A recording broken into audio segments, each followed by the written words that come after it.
ನಮಸ್ತೆ ರೈತ ಬಾಂಧವರೇ, ನಾನು ನಿಮ್ಮ ಕಾರ್ತಿಕ್ ಚಿತ್ರದುರ್ಗ. ಮೊದಲನೇದಾಗಿ ನನ್ನ ಚಾನಲ್ ಯಾರ್ಯಾರು ನೋಡ್ತಾ ಇದ್ದೀರೋ ದಯವಿಟ್ಟು ಎಲ್ಲ ಸಬ್ಸ್ಕ್ರೈಬ್ ಮಾಡ್ಕೊಂಡು ನೋಡಿ ಅಂತ ಹೇಳ್ತಾ ಬನ್ನಿ. ನಾನು ಇವತ್ತು ಈರುಳ್ಳಿ ಬಗ್ಗೆ ಮಾಹಿತಿಯನ್ನು ಕೊಡ್ತಾ ಇದ್ದೀನಿ. ಯಾಕೆ ಕೊಡ್ತಾ ಇದ್ದೀನಿ ಅಂದರೆ, ಎಲ್ಲ ರೈತರು ಕೂಡ ಈಗಾಗಲೇ ಈರುಳ್ಳಿಯನ್ನು ಬಿತ್ತನೆಯನ್ನು ಮಾಡಿದ್ದಾರೆ. ಬಿತ್ತನೆಯನ್ನು ಮಾಡಿದಾದ ಮೇಲೆ ಪೈರು ಯಾವ ರೀತಿ ದಿನದಿಂದ ದಿನಕ್ಕೆ ಬೆಳೀತಾ ಹೋಗುತ್ತೆ, ಆ ಬೆಳೀತಾ ಹೋಗುವಂಥ ಸಮಯದಲ್ಲಿ ನಾವು ಯಾವ ರೀತಿ ದಿನದಿಂದ ದಿನಕ್ಕೆ ಆರೈಕೆಯನ್ನು ಮಾಡಬೇಕು, ಯಾವ ಸಮಯಕ್ಕೆ ಈ ಕೆಲಸಗಳನ್ನು ಅಚ್ಚುಕಟ್ಟಾಗಿ ಮಾಡಿದರೆ ಮುಂದಿನ ದಿನಗಳಲ್ಲಿ ನಿಮಗೆ ಅದ್ಭುತವಾದ ಫಸಲು ಸಿಗೋದಕ್ಕೆ ಸಾಧ್ಯ ಆಗುತ್ತೆ ಸ್ನೇಹಿತರೆ. ನೀವು ಅಚ್ಚುಕಟ್ಟಾಗಿ ಆರೈಕೆಯನ್ನು ಮಾಡಲಿಲ್ಲ, ಎಲ್ಲಾದರೂ 3 ತಿಂಗಳಲ್ಲಿ 10 ದಿನ ಯಾಮಾರಿದ್ದೀರಾ, 2 ದಿನ ಯಾಮಾರಿದ್ದೀರಾ, 3 ದಿನ ಯಾಮಾರಿದ್ದೀರಾ ಅಂದರೆ ನೀವು ಹಾಕಿರ್ತಕ್ಕಂಥ ಬಂಡವಾಳ, ಪಟ್ಟಿರ್ತಕ್ಕಂಥ ಶ್ರಮ ಎಲ್ಲ ಹಾಳಾಗೋಗುತ್ತೆ. ಹಾಗಾಗಿ ಈರುಳ್ಳಿ ಬೆಳೆ ಅಂತಕ್ಕಂಥದ್ದು ಪ್ರತಿದಿನದ ಆರೈಕೆಯ ಮೇಲೆ ನಿಂತಿರುತ್ತೆ. ಇದು ತುಂಬ ಸೂಕ್ಷ್ಮ ಬೆಳೆ ಆಗಿರುತ್ತೆ. ಹಾಗಾಗಿ ಪ್ರತಿಯೊಬ್ಬ ರೈತನೂ ಕೂಡ ಅಚ್ಚುಕಟ್ಟಾಗಿ ಆರೈಕೆಯನ್ನು ಮಾಡಬೇಕು. ನೋಡಿ, ಇಲ್ಲಿ ರೈತ ಬಿತ್ತನೆಯನ್ನು ಮಾಡಿದರೆ 2 ಎಕರೆಗೆ ಯಾವ ರೀತಿ ಹುಟ್ಟುವಳಿ ಆಗಿದೆ. ಇದು 1 ತಿಂಗಳ ಮೇಲೆ 5 ದಿನದ ಪೈರಾಗಿರುತ್ತೆ ಸ್ನೇಹಿತರೆ. ಎಷ್ಟು ಅದ್ಭುತವಾಗಿ ತಮಗೆ ಕಾಣ್ತಾ ಇದೆ ಅಂತ ನೀವೇ ನೋಡ್ತಾ ಇದ್ದೀರಾ. ಕಟ್ಟ ನೀರಿನ ವ್ಯವಸ್ಥೆಯನ್ನು ಮಾಡಿದ್ದಾನೆ ರೈತ. ನಾನು ಪ್ರತಿಯೊಬ್ಬ ರೈತರಲ್ಲೂ ಹೇಳೋದಿಷ್ಟೇ, 1 ಎಕರೆಗೆ 4 ರಿಂದ 5 kg ಬಿತ್ತನೆ ಬೀಜವನ್ನು ಆಯ್ಕೆ ಮಾಡ್ಕೊಳ್ಳಿ. ಭೂಮಿಯನ್ನು ಉತ್ತಮವಾಗಿ ರೆಡಿ ಮಾಡ್ಕೊಳ್ಳಿ. ಸಾಧ್ಯವಾದರೆ ಕೋಳಿ ಗೊಬ್ಬರವನ್ನು ಭೂಮಿಯೊಂದಿಗೆ ಮಿಶ್ರಣ ಮಾಡ್ಕೊಳ್ಳಿ. ಇಲ್ಲ ಅಂದರೆ ರಾಸಾಯನಿಕ ಗೊಬ್ಬರವನ್ನೇ 1 ಎಕರೆಗೆ 1 ಚೀಲ DAP ಆಗಿರ್ಬೋದು, 15 ಆಗಿರ್ಬೋದು, ಈ ರೀತಿ ಗಟ್ಟಿ ಗೊಬ್ಬರವನ್ನು 1 ಎಕರೆಗೆ 1 ಚೀಲನ ಬಿತ್ತನೆ ಮಾಡತಕ್ಕಂಥ ಟ್ಯಾಕ್ಟ್ರಿಯಲ್ಲಿ ಬಿತ್ತನೆ ಬೀಜದ ಜೊತೆಗೇ ಬಿತ್ತಿ. ಈ ರೀತಿ ಎಲ್ಲ ನೀವು ಬಿತ್ತೋದ್ರಿಂದ ನೀವು ನೀಟಾಗಿ ನೀರು ಕಟ್ಟಬೇಕಾಗಿರುತ್ತೆ. ನಂತರ ಎಷ್ಟು ಒಂದು 3 ಹಸಿ ನೀರು ಕಟ್ಟಬೇಕಾಗಿರುತ್ತೆ. ವ್ಯವಸ್ಥಿತವಾಗಿ ನೀರು ಕಟ್ಕೊಂಡು ಹುಟ್ಟಿಸ್ಕೊಂಡು ಅದಾಗಿ ನೆಕ್ಸ್ಟ್ ಅಂತ ಏನಪ್ಪ ಅಂದರೆ, ನೀರು ಕಟ್ಟಿ ಹುಟ್ಟುವಳಿ 9 ದಿನಕ್ಕೆ ಆಗುತ್ತೆ. 9 ದಿನಕ್ಕೆ ಹುಟ್ಟುವಳಿ ಆದಾದಮೇಲೆ 19 ರಿಂದ 21 ದಿನಕ್ಕೆ ಕಳೆನಾಶಕವನ್ನು ಸಿಂಪಡಿಸ್ಬೇಕಾಗುತ್ತೆ ಸ್ನೇಹಿತರೆ. ಎಷ್ಟರಿಂದ 19 ರಿಂದ 21 ದಿನಕ್ಕೆ ಸಣ್ಣ ಹುಲ್ಲು ಬೆಳೆದಿರುತ್ತೆ ಈ ಈರುಳ್ಳಿ ಜೊತೆಗೆ. ಅದು ಹೋಗಬೇಕು ಅಂದರೆ ನೀವು ಕಳೆನಾಶಕವನ್ನು ಸಿಂಪಡಿಸ್ಬೇಕಾಗುತ್ತೆ. ಅದಾದ ಮೇಲೆ 21 ದಿನಕ್ಕೆ ಕಳೆನಾಶಕವನ್ನು ಸಿಂಪಡಿಸಿ 3-4 ದಿನಕ್ಕೆ ಎಲ್ಲ ಡ್ರೈ ಆಗಿ ಒಣಗೋಗಿರುತ್ತೆ. ಉಳಿದಿರ್ತಕ್ಕಂಥ ಕಳೆಯನ್ನು ಕೂಲರ್ನ ಇಟ್ಬಿಟ್ಟು ನೀಟಾಗಿ ಕಳೆಯನ್ನು ತೆಗೆಸಿ ಆದ ನಂತರ 1 ಎಕರೆಗೆ 1 ಚೀಲದಂತೆ ವೀರ್ಯವನ್ನು ನೀವು ಕೊಡಬೇಕಾಗುತ್ತೆ. 1 ಎಕರೆಗೆ 1 ಚೀಲದಂತೆ 24 ದಿನಕ್ಕೆ ವೀರ್ಯವನ್ನು ಕೊಡಬೇಕು. ಕಳೆ ಆದ ನಂತರ 1-2-3 ದಿನ ಬಿಟ್ಟು ಕಳೆ ತೆಗೆದಿದ್ದೀರಾ ಅಂದಾಗ 24-25 ದಿನಕ್ಕೆ ವೀರ್ಯವನ್ನು ಕೊಡಬೇಕು. ನೀವು ಕೋಳಿ ಗೊಬ್ಬರ ಮಿಶ್ರಿತ ಮಾಡಿಲ್ಲ ಭೂಮಿಯೊಂದಿಗೆ ಅಂದಾಗ 1 ಚೀಲ DAP ಮಿಕ್ಸ್ ಮಾಡ್ಕೊಂಡು ಕೊಡಿ. ಇಲ್ಲ ಇನ್ನೊಂದು ಯಾವುದಾದ್ರೂ ಬೇಗ ಕರಗ್ತಕ್ಕಂಥದ್ದು 15 ಮತ್ತೊಂದು ಗೊಬ್ಬರವನ್ನು ಕೊಡಿ ಸ್ನೇಹಿತರೆ. ಇಲ್ಲ ಪೊಟ್ಯಾಶ್ ಆದರೂ ಮಿಕ್ಸ್ ಮಾಡ್ಕೊಂಡು ಕೊಡಿ. ಈ ರೀತಿ ಯಾವುದಾದ್ರೂ ಒಂದು ಗೊಬ್ಬರವನ್ನು ವೀರ್ಯದ ಜೊತೆಗೆ 1 ಎಕರೆಗೆ 1 ಚೀಲ ವೀರ್ಯ, ಇನ್ನೊಂದು ಗಟ್ಟಿ ಗೊಬ್ಬರವನ್ನು ಮಿಕ್ಸ್ ಮಾಡಿಕೊಂಡು ಕೋಳಿ ಗೊಬ್ಬರ ಮಿಶ್ರಣ ಮಾಡಿಲ್ಲ ಅಂದರೆ ಕೊಡಿ. ಇಲ್ಲಾಂದರೆ ಪರವಾಗಿಲ್ಲ, ನಡೀತದೆ. ಅದಾದ ನಂತರ ನೀವೇನು ಮಾಡಬೇಕು, 1 ತಿಂಗಳಲ್ಲಿ ಔಷಧಿಯನ್ನು ಸಿಂಪಡಿಸ್ಬೇಕು. ಈಗ ಏನು ಮಾಡಿದ್ರಿ, ಬಿತ್ತನೆ ಮಾಡಿದ್ರಿ, 9 ದಿನಕ್ಕೆ ಹುಟ್ಟುವಳಿ ಆಯಿತು. ಈಗ 21 ದಿನಕ್ಕೆ ಕಳೆನಾಶಕ ಹೊಡೆದ್ರಿ, 25 ದಿನದೊಳಗೆ ಕಳೆ ತೆಗೆದ್ರಿ, 1 ತಿಂಗಳೊಳಗೆ ಒಮ್ಮೆ ಔಷಧಿಯನ್ನು ಹೊಡಿಬೇಕಾಗುತ್ತೆ.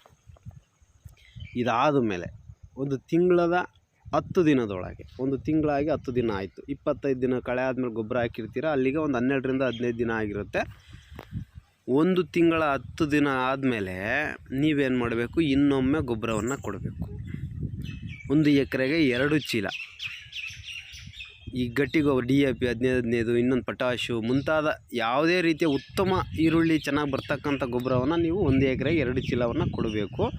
ಕೊಟ್ಟು ನೀರು ಕಟ್ಟಿದ ಆದಮೇಲೆ 1.5 ತಿಂಗಳಿಗೆ, 1 ತಿಂಗಳ ಮೇಲೆ 15 ದಿನಕ್ಕೆ ಔಷಧಿಯನ್ನು ಮತ್ತೊಮ್ಮೆ ಸಿಂಪಡಿಸ್ಬೇಕಾಗುತ್ತೆ. ಔಷಧಿಯ ಪವರ್ ಎಷ್ಟು ದಿನ ಇರುತ್ತೆ ಅಂದರೆ 12 ರಿಂದ 16 ದಿನ ಇರುತ್ತೆ ಸ್ನೇಹಿತರೆ. ಈರುಳ್ಳಿಯ ವೀಡಿಯೋವನ್ನು ಮಾಡ್ಕೊಂಡು ಹೋಗಿ, ನಮ್ಮ ಈರುಳ್ಳಿ ಈ ರೀತಿ ಇದೆ, ಈ ರೀತಿ ರೋಗ ಬಾಧೆಗಳು ಕಾಣಿಸ್ತಾ ಇದೆ, ಈ ರೀತಿ ಚೆನ್ನಾಗಿದೆ, ಮುಂದೆ ರೋಗ ಬರಬಾರ್ದು, ರೋಗ ಬಂದಿದ್ದರೆ ಈ ರೀತಿ ರೋಗ ಬಂದಿದೆ ಅಂತ ನೀವು ಹೋಗಿ ಫರ್ಟಿಲೈಸರ್ಸ್ ತಿಳಿಸಿ ಔಷಧಿಯನ್ನು ತೊಗೊಂಡು ಬಂದು ಅಚ್ಚುಕಟ್ಟಾಗಿ ಸಿಂಪಡಿಸ್ಬೇಕಾಗಿರುತ್ತೆ. 1.5 ತಿಂಗಳಿಗೆ ಔಷಧಿಯನ್ನು ಸಿಂಪಡಿಸಿರಿ, 2 ಬಾರಿ ಗೊಬ್ಬರವನ್ನು ಕೊಟ್ಟಿರಿ, ಕಳೆ ತೆಗಿಬೇಕಾಗುತ್ತೆ. ನೀವು ಆ ನಂತರ ಕಳೆ ಇರ್ತಕ್ಕಂಥದ್ದನ್ನ 1.5 ತಿಂಗಳೊಳಗೆ 2 ಬಾರಿ ಕಳೆ ತೆಗಿಬೇಕಾಗುತ್ತೆ. ಇಷ್ಟೆಲ್ಲ ಆದಮೇಲೆ 1.5 ತಿಂಗಳು ಪೈರು ಮುಗೀತು, ಮತ್ತು 2 ತಿಂಗಳು ಬೀಳುತ್ತೆ ಅನ್ಬೇಕಾದ್ರೆ ನೀವೇನು ಮಾಡಬೇಕು, ಮತ್ತೊಮ್ಮೆ ಔಷಧಿಯನ್ನು ಹೊಡಿಬೇಕಾಗುತ್ತೆ. 2 ತಿಂಗಳಿಗೆ ಮತ್ತೊಮ್ಮೆ ಔಷಧಿಯನ್ನು ಹೊಡಿಬೇಕು. 15 ದಿನದೊಳಗೆ ಮತ್ತೊಮ್ಮೆ ಔಷಧಿಯನ್ನು ಹೊಡೆದ್ಬಿಟ್ಟು 2 ತಿಂಗಳ ಮೇಲೆ 5 ದಿನದೊಳಗೆ ನೀವು ಮತ್ತೊಮ್ಮೆ ಗೊಬ್ಬರವನ್ನು ಕೊಡಬೇಕು. ಅದಾದಮೇಲೆ ಗೊಬ್ಬರ ಕೊಡಬೇಡಿ. 3 ಬಾರಿ ಗೊಬ್ಬರವನ್ನು ಕೊಡಬೇಕು. 1 ಎಕರೆಗೆ 2 ಚೀಲ ಕೊಟ್ಟರು ತೊಂದರೆ ಇಲ್ಲ. ಆ ಸಮಯದಲ್ಲಿ 1 ಎಕರೆಗೆ 2 ರಿಂದ 2.5 ಚೀಲ ಕೊಡಿ. ಇದೇ ರೀತಿ ಉತ್ತಮವಾಗಿ ಸೈಜ್ ಬರೋದಕ್ಕೆ, ದುಂಡಾಗೋದಕ್ಕೆ, ಫಲವತ್ತತೆ ದಡಿ ಚೆನ್ನಾಗಿ ಬಿಟ್ಕೊಳೋದಕ್ಕೆ ನೀವೇನು ಮಾಡಬೇಕು, ಗೊಬ್ಬರವನ್ನು ಕೊಡಬೇಕು. ಅಲ್ಲಿಗೆ ಎಷ್ಟು ಬಾರಿ ಗೊಬ್ಬರ ಆಯಿತು? 3 ಬಾರಿ ಗೊಬ್ಬರ ಆಯಿತು, 3 ಬಾರಿ ಔಷಧಿ ಆಯಿತು. ನೋಡಿ, ಕಳೆ ತಗೊಂಡಿದ್ರಿ 2 ಬಾರಿ, ಇನ್ನೊಮ್ಮೆ ಕಳೆ ಇದ್ದರೆ ಎಲ್ಲಾದ್ರೂ ಅಡ್ಡಾಡಿಸ್ಬಿಡಿ ನೀಟಾಗಿ. 3 ಬಾರಿ ಕಳೆ ಆಯಿತು. ಅಚ್ಚುಕಟ್ಟಾಗಿ ಅವಶ್ಯಕತೆಗೆ, ಹವಾಮಾನಕ್ಕೆ ತಕ್ಕಂಗೆ ನೀರಿನ ಪೂರೈಕೆಯನ್ನು ತಾವುಗಳು ಮಾಡಬೇಕು. ಹೆಚ್ಚು ಆಗಬಾರ್ದು, ಕಡಿಮೆ ಆಗಬಾರ್ದು. ನೀರು ಮಾತ್ರ ಮಳೆ ಬಂದಿದೆ ಅಂದಾಗ ಸ್ವಲ್ಪ ನೋಡ್ಕೊಂಡು ಕಟ್ಟಿ. ಮಳೆ ಬಂದಿಲ್ಲ ಅಂದಾಗ ಹಿಂದು ಮುಂದೆ ನೋಡ್ದಲ್ಲೇ 2.5 ತಿಂಗಳು ಪೈರಾಗೋವರೆಗೂ ನೀವು ಎಷ್ಟು ಸಾಧ್ಯನೋ ಅಷ್ಟು ನೀರು ಕಟ್ಟಿ.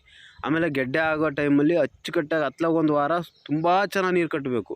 3 ತಿಂಗಳು ನಿಯರ್ಗೆ 80 ದಿನದಲ್ಲಿ 70 ರಿಂದ 80 ದಿನ, 85 ದಿನದ್ದು ತಗೋಣ ಸಖತ್ತು ನೀರು ಕಟ್ಟಬೇಕು. ನೀಟಾಗಿ ನೀರು ಕಟ್ಬಿಟ್ಟು 90 ದಿನಕ್ಕೆ ಬಿದ್ದಿದೆ, 90 ದಿನದ ಬೀಜ ಹಾಕಿದರೆ ನೀವು 90 ದಿನ ಆದಮೇಲೆ ನೀರು ನಿಲ್ಲಿಸ್ಬೇಕಾಗುತ್ತೆ. 100 ದಿನದ್ದು ಮತ್ತು 105 ದಿನದ್ದು ಆದರೆ ಇನ್ನೂ 1 ವಾರ ಹೆಚ್ಚಾಗಿ ನೀರು ಕಟ್ಟಬೇಕಾಗುತ್ತೆ. ಈ ರೀತಿ ಎಲ್ಲ ನೀರು ಕಟ್ಕೊಂಡು ಆದಮೇಲೆ 3 ತಿಂಗಳ ಮೇಲೆ 5-10 ದಿನಕ್ಕೆ ಪೈರು ನೀಟಾಗಿ ಗೆಡ್ಡೆ ಆಗಿರುತ್ತೆ.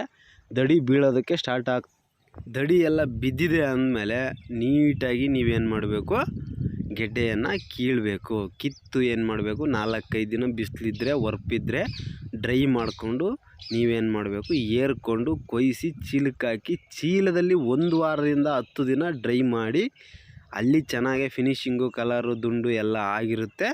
ಅದಾದ ನಂತರ ನೀವೇನು ಮಾಡಬೇಕು, ನೀಟಾಗಿ ಮಾರುಕಟ್ಟೆ ಯಾವ ರೀತಿ ನಡೀತಾ ಇದೆ, ಅನುಕೂಲ ಇದೆಯಾ ಮಾರೋದಕ್ಕೆ, ಗೆಡ್ಡೆ ಡ್ಯಾಮೇಜ್ ಇಲ್ಲ ಅಂದರೆ 4 ದಿನ ಇಟ್ಕೊಂಡು ಮಾರೋಣ. ಗೆಡ್ಡೆ ಡ್ಯಾಮೇಜ್ ಬಂದರೆ ಮಾರಿಬಿಟ್ಟು ಬರ್ತಕ್ಕಂಥ ಲಾಭವನ್ನು ನೋಡಿಕೊಂಡು ಮುಂದಿನ ಬೆಳೆಗೆ ಪ್ರಿಪೇರ್ ಆಗೋಣ. ಈ ರೀತಿ ಮನಸ್ಥಿತಿ ಇಟ್ಕೊಂಡು ನಾವು ಆರೈಕೆಯನ್ನು ಮಾಡಿಕೊಂಡು ಅಚ್ಚುಕಟ್ಟಾಗಿ ಈರುಳ್ಳಿಯಲ್ಲಿ ಲಾಭ ಮಾಡ್ಬೋದು ಸ್ನೇಹಿತರೆ. ಇಷ್ಟೆಲ್ಲ ಮಾಹಿತಿಯನ್ನು ತಿಳಿಸಿದೆ ನಾನು ನಿಮ್ಮ ಕಾರ್ತಿಕ್ ಚಿತ್ರದುರ್ಗ. ಇದನ್ನು ಮಾತ್ರ ಅನುಸರಿಸೋದನ್ನು ಮರಿಬೇಡಿ ಅಂತ ಹೇಳ್ತಾ ಧನ್ಯವಾದಗಳು. ಹರೇ ಕೃಷ್ಣ.